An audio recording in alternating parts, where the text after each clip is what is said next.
السلام علیکم، عبداللہ رودینی کی طرف سے آپ سب دوستوں کو پیار بھرا سلام۔ اگر آپ لوگ میرے چینل پہ نئے ہیں تو کائنڈلی چینل کو سبسکرائب کریں، اور ویڈیو اگر آپ لوگوں کو پسند آئے تو لائک ضرور کریں، اور اس کے ساتھ ساتھ ویڈیو دیکھنے کے بعد کامنٹ باکس میں اپنی رائے ضرور دیں۔ جزاک اللہ۔ تو اس اداریے میں، اس ایڈیٹوریل میں پاکستان میں کرپشن کے جو وجوہات ہیں ان پر بحث کیا گیا ہے، اور اس کے ساتھ ساتھ اس ناسور سے چھٹکارا حاصل کرنے کے لیے ایک لائے عمل بھی دیا گیا ہے۔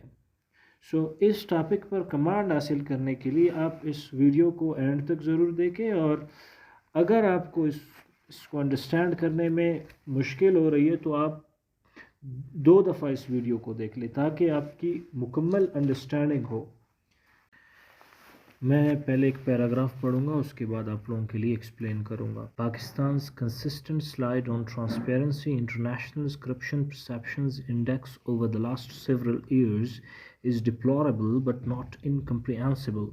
Though we have retained our spot at 140 on the CPI among 180 countries and territories for the second consecutive year, the overall score fell by 1 point to 27 points in 2022, the lowest in a decade.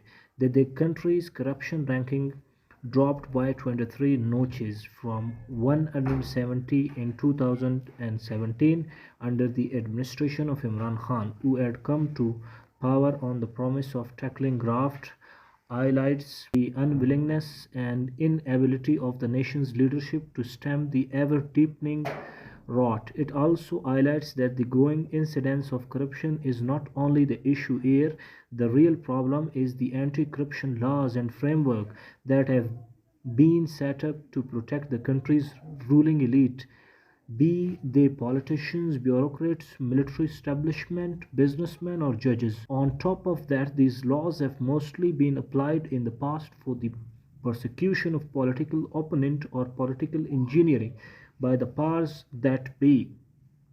Opposition politicians are put in jail for years on corruption allegations and subjected to vicious media trials without their being convicted or their guilt being proved until they are needed again by the establishment. The use of anti-corruption watchdog NAP by General Musharraf and the PTI government to these ends is a testimony to the fact.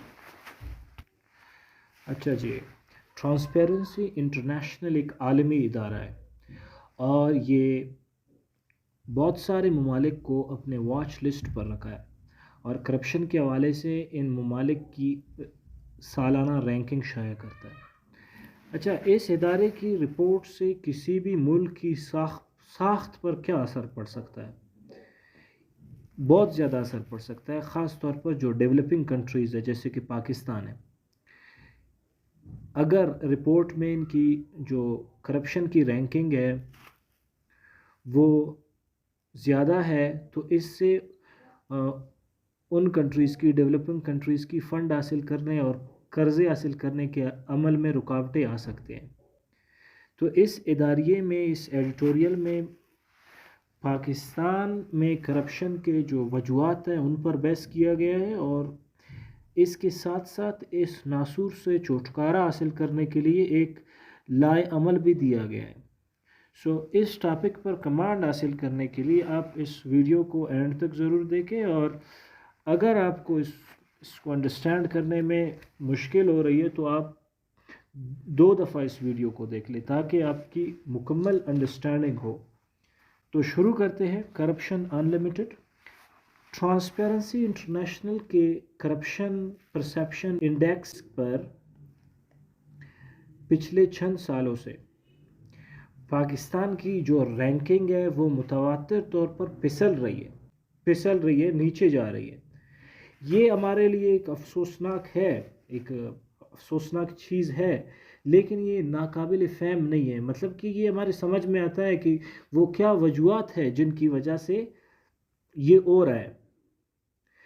Corruption perception index پر اگرچہ پاکستان کی جگہ دوسرے سال بھی برقرار ہے، لیکن 2022 کی نسبت 27% سے 1 پوائنٹ گر گیا ہے، اور بڑھ گئی ہے ہماری کرپشن. 2017 میں عمران خان کی حکومت تھی، رینکنگ 117 رہا. اس کے باوجود حالانکہ عمران خان کی جو حکومت تھی وہ کرپشن کے بالکل خلاف تھی، لیکن پھر بھی وہ اس جرم کو جڑ سے اکھاڑنے میں ناکام رہے. اچھا، کرپشن یہاں پہ صرف ہمارا مسئلہ نہیں ہے. اس ملک میں کرپشن کے خلاف ایک جو ڈھانچہ ہے اور جو قوانین ہیں، اس کو بھی جو ہماری اشرافیہ ہے، مطلب کہ جو ہمارے منتخب لوگ ہیں، یہ ایلیٹ کلاس ہے، انہوں نے اپنے مقاصد کے لیے یہ قوانین بنائے ہیں.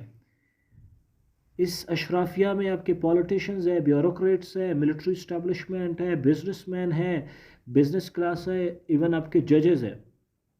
تو ان قوانین کو کبھی سیاسی مخالفین پر ظلم و ستم اور سیاسی انجینئرنگ جیسے کہ کاغذی حکم نامے، قوانین اور ریفرینڈم وغیرہ کے لیے بھی استعمال کیا جاتا ہے.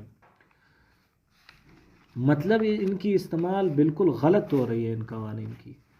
پھر اس کی پروف بھی دیتا ہے ڈان، کہتا ہے کہ سیاسی مخالفین کو نہ صرف جیلوں میں ڈالا گیا ہے بلکہ کرپشن کے چارجز اور ظالمانہ جو میڈیا ٹرائلز ہیں ان کا بھی نشانہ بنایا گیا ہے، حتیٰ کہ ان پر یہ جرائم ثابت بھی نہیں ہوئے تھے. اور پھر جب اسٹیبلشمنٹ نے ان کو دوبارہ بلایا اور پھر فیصلہ دیا گیا کہ واقعی وہ کرپشن میں ملوث تھے یا نہیں تھے. نیب ایک ادارہ ہے جو کرپشن کے خلاف کام کرتا ہے.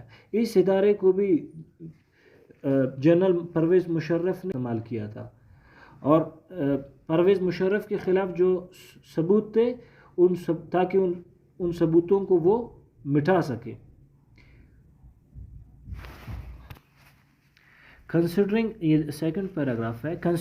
Considering this, it's not surprising that the ordinary folk have lost all faith in the anti-corruption effort of the state. Both the federal and provincial anti-corruption agencies, hampered by political intervention, lack of resources, and proper training to investigate white-collar crime and get the corrupt convicted, have proved ineffective in their so-called battle against dishonest activities. Rather, they themselves are perceived and justifiably so as involved in financial corruption. Consequently, we see greater social acceptance of misuse of power for personal financial gains. The current state of affairs is placing new harsher constraints on the economy and raising the cost of public service delivery, besides affecting Pakistan's credibility among its foreign creditors and investors as a transparent country. In order to improve its international standing as a clean and transparent nation, Pakistan must revamp its laws to fight corruption, stop using the agencies for political purposes, properly train their staff and ensure greater transparency in the public sector decision making process. اچھا، حکومت کی طرف سے corruption مخالف کوششوں سے عام آدمی بھی امیدیں توڑ چکی ہے. اگر فیڈرل یا صوبائی سطح پر کرپشن مخالف اداروں کی بات کریں تو ان کی راہ میں سیاسی رکاوٹیں تو ہی ہے. اس کے علاوہ ان کے وسائل کی کمی بھی ہے، اور ان کی جو اسٹاف ہے ان کی مناسب تربیت میں بھی کمی ہے.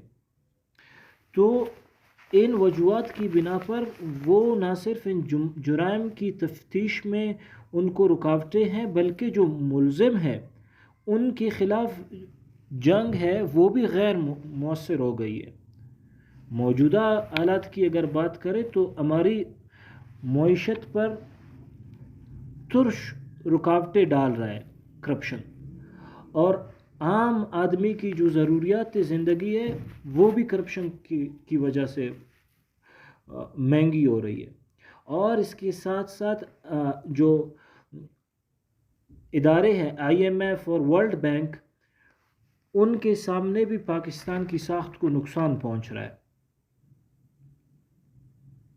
عالمی سطح پر اپنی اہمیت کو بنانے اور اپنے آپ کو صاف اور شفاف نیشن ریپریزنٹ کرنے کے لیے پاکستان کو چاہیے، یہاں پہ ڈان سولوشنز دے رہا ہے کہ اپنی قوانین کو یا قوانین کی اصلاح کرے قوانین کی اصلاح کرے تاکہ کرپشن جیسے ناسور کے ساتھ مقابلہ کر سکے، اور ان اداروں کو جو کہ کرپشن کے خلاف کام کر رہے ہیں ان کو سیاسی مقاصد کے لیے استعمال نہ کرے جیسے کہ کافی لوگوں نے کیا ہے، اور اپنے اسٹاف کی پراپر ٹریننگ کرے، اور جو پبلک سیکٹر کی جو ڈیسیجن میکنگ پروسیس ہے اس میں بھی شفافیت لائے۔